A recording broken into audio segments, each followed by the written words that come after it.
Democratic gubernatorial candidate Beto O'Rourke on Tuesday spoke to voters in Brownsville, Texas. O'Rourke was joined by Congressman Joaquin Castro, who slammed incumbent Republican Governor Greg Abbott over the Uvalde school shooting. O'Rourke encouraged voters to get out to vote, regardless of their political party. He condemned the governor over gun violence and abortion, two hot-button issues for this election. Recent polling shows Abbott with a strong lead on his Democratic challenger. Whenever you see him, you'll notice that even though we're twins, he's a lot uglier than I am.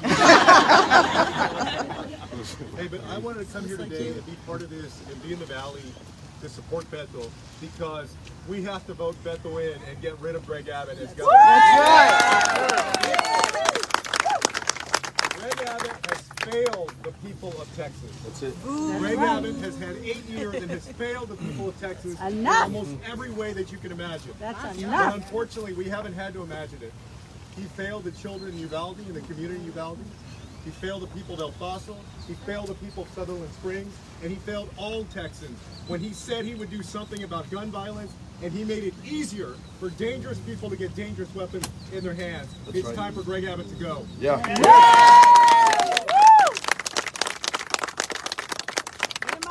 Hundreds of Texans died in that winter storm. Hundreds of Texans throughout the state died. Y'all may have remembered in your own homes and relatives who lived in Houston or San Antonio or Dallas or somewhere else, the suffering that people were going through. After hundreds of Texans died, rather than fixing the grid, Greg Abbott gave a sweetheart deal to his millionaire contributors instead of making the state safer. That's right. That's why Greg Abbott has to go. Because re-electing him would be dangerous to the people of Texas. And, you know, the Valley is very special to me. I say that I'm very proud to be from San Antonio, but my wife, Anna, is from the Rio Grande Valley. She grew up in Alton, Texas, and went to Mission High School.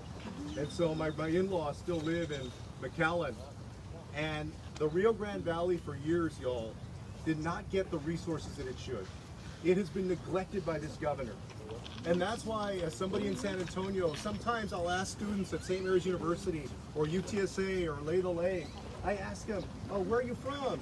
And they'll say Brownsville or Harlingen or McAllen or Edinburgh. And I say, oh, well, you're living in San Antonio. Did you think about staying in the Valley?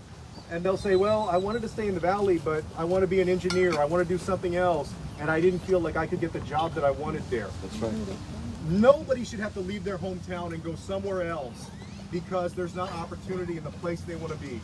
Beto O'Rourke will make sure that we build out the infrastructure of opportunity for people in Brownsville and the Rio Grande Valley and do everything we can.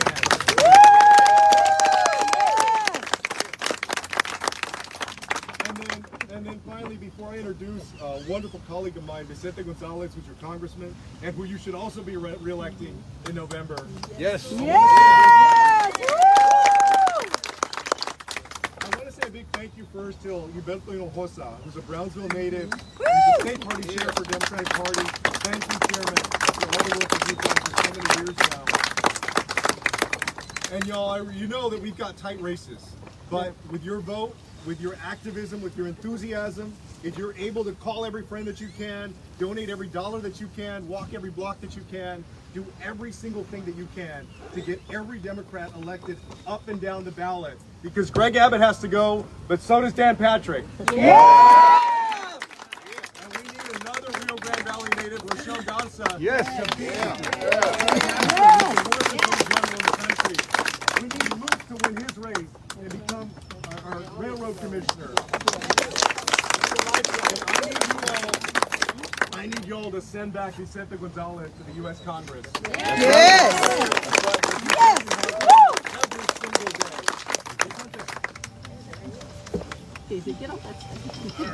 Thank you so much, guys. Thank you for being out here in the little bit of a rain. It shows your enthusiasm and your commitment to what we're doing. We know it's a very tough election, and we need all of your help. And I want to recognize Commissioner Benavides and Commissioner Lopez for being here. Yay! Woo! We need everyone's help in this election. This is a historic election in South Texas.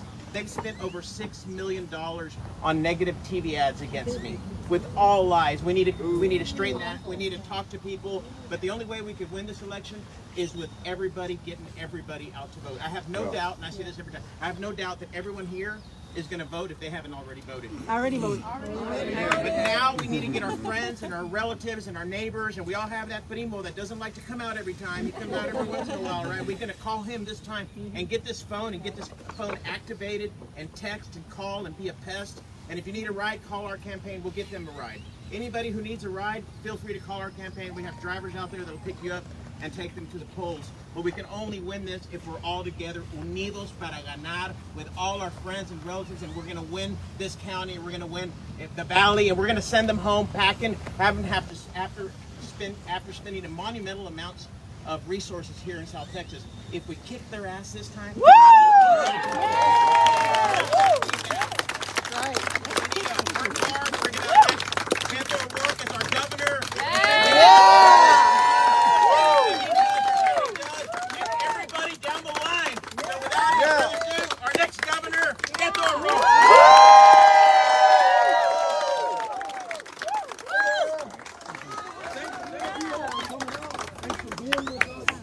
Thanks for what you did with the weather a little while ago. I was brain. I and you all as well, growing up and in your life, have always heard the term, I'm going to get on or get off of my soapbox. We never knew what a soapbox was until we started this campaign and started taking the soapbox around to every single part of the state. But I don't know that there's a part of the state that we have visited more than the Rio Grande Valley. We've had 10 visits so far to this part of the state. And I got to tell you, growing up in another part of the Texas-Mexico border, in my community of El Paso, I know what it's like when those in positions of power talk about you without ever including you to the table or visiting your community, because it's just too hard to get to, it's too far away. This community, one of the last regions in the state, I think it is the last region in the state, not to have a major freeway highway system like every other part of the state does. And so those leaders don't come down, or if they do, it's just to use this community as a prop to try to scare the rest of Texas about who we are and what we mean in terms of the strength, the success, and yes, the safety and security that our communities provide. Thanks to these great public leaders and public servants and those who make it possible, right? So, I want to tell you, I have so much pride in this community, and I see so much pride reflected in the faces of those who are here, those who lead.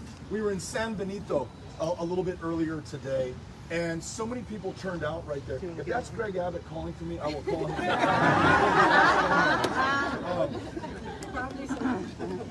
He wouldn't confront you. You know, that town, just like this one, could literally be the difference in this election. We know the contest is going to be close. And to the judges and the congressman's point, it's not enough right now for each one of us to vote, although that's really important, and I'm extraordinarily grateful that you have. It's incumbent upon each one of us to bring everyone in our lives into this as well. And let's take no one for granted. Let's assume nothing about anybody, about any family member, about any classmate, about any colleague, about any neighbor, about anybody who follows us or we follow them in return on social media. It's got to be all of us, or we're not going to win. Now think about this.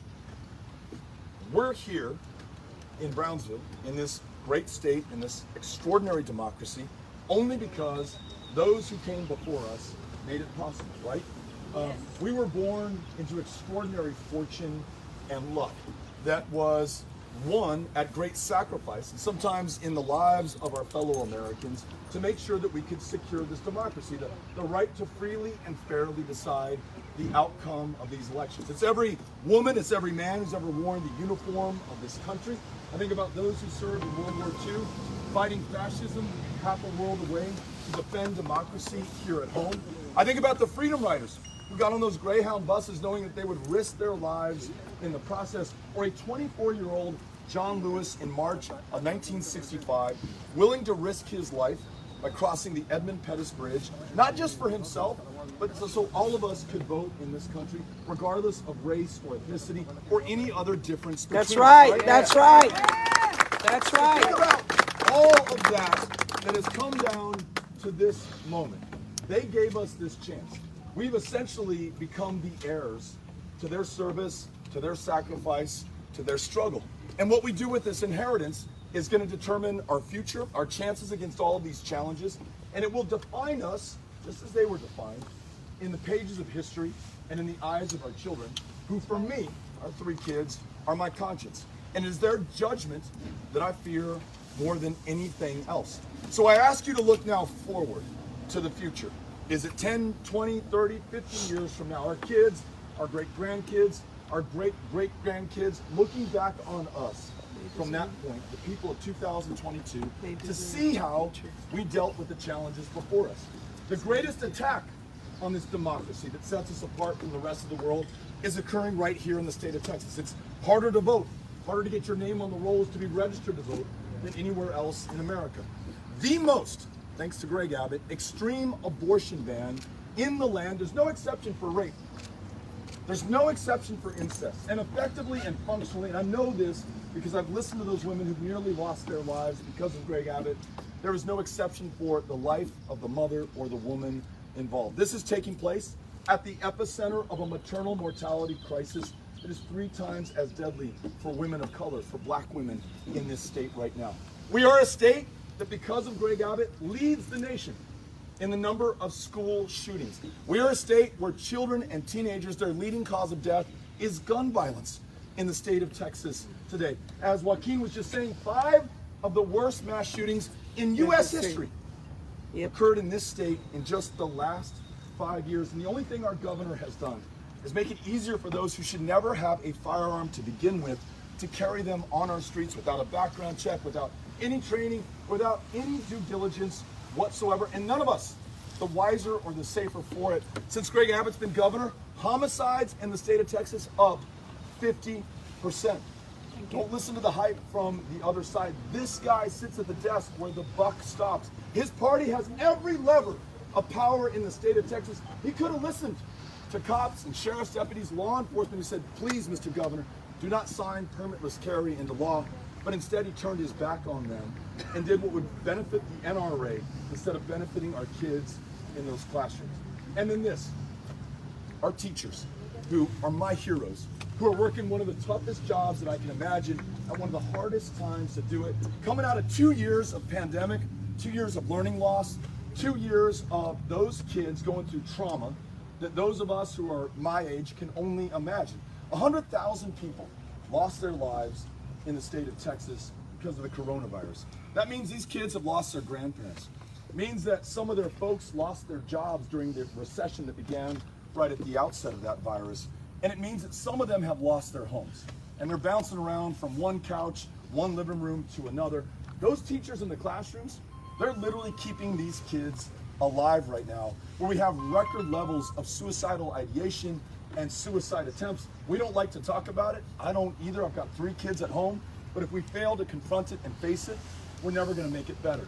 And what is the thanks that you get from our governor? He's trying to hound you out of the classroom, telling you what version of United States and Texas history you're allowed to teach, underpaying you by $7,500 a year against the national average, making you perform. We got to change that. We got to change that. Standardized test that does nothing to accurately measure the potential of that child or the effort expended on her behalf by that teacher. But against all of those challenges, all of us have chosen to come out here today, the weather notwithstanding, right? We're not going to allow anything to deter us from what we have to do, because in the same way that those in the generations before us met the challenge, answered the call, overcame the challenges of those moments, we are going to do the same right now. We're going to reach out to those in our lives, and those who are the targets of voter suppression and voter intimidation. And though those in power thought that they had drawn them out, disenfranchised them, we're going to bring them in and make them the margin of victory when we win this on election night, November 8th. You all with me? Yeah! When we win this together, we're going to make sure that in Texas, women can make their own decisions about their own bodies. We're going to put the lives of our kids in those classrooms over the interests of the NRA. We're going to pay those teachers a third job, ensure retired teachers have a cost of living adjustment, and cancel the STAR test so you can focus on those kids. How I wish 6th graders could vote. We're going to make sure this democracy works, though. We're going to make sure whether you're Republican, Democrat, Independent, no me importa, the differences between us, that you're able to freely and fairly cast that that ballot will be counted, and that whoever is elected will be able to assume that position of public trust. The way that it has worked, más o menos, for 246 years, but an open question right now, whether we get another 246 or even another 2. That democracy on the ballot right now. When we win, we're going to make sure that we have online, automatic, same-day voter registration in Texas. Yes. No more gerrymandered districts, right, where members of Congress choose their voters. But they tried to redistrict Vicente Gonzalez out of that position that you placed him in right now. The best answer to that in Texas is citizen-led redistricting commissions, where you draw the lines without any politicians allowed in the room. And then I hope that we can replace Confederate Heroes Day as a state holiday with Election Day as a state holiday. Yes! We're going to find a way in this deeply divided state to bring people together to do things that are in our common interest. It makes so much common sense that we find right before us here on this common ground. World-class public schools, best jobs in America created right here in the state of Texas, making sure you can afford to see a doctor, fill a prescription, take your kiddo to a therapist, because we will expand Medicaid and bring $10 billion back to our communities every single year. We're going to do the right things by and for one another. We're going to do the right thing for Texas, but it's going to take all we've got, everyone who's here, what you have, where you are right now. 7 days to go. Yes. Get the vote out, people. We've been at this for the last year in this campaign, but Joaquin can tell you, because he was here with me in 2017 and 2018. Many of us have been at this for the last 5 years. Some of you, precinct chairs, and others who are leaders in the community have been at this for decades. This is where all of that work comes home in the next 7 days. So let me ask you this. Are you all ready to win? Ready!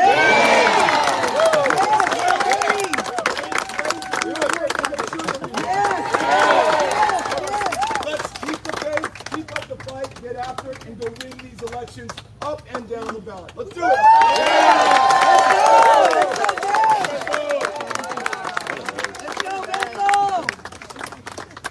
You know what? I'm sorry. I forgot to acknowledge Morgan Lamantia, who's right here, the next state senator. Make sure we vote.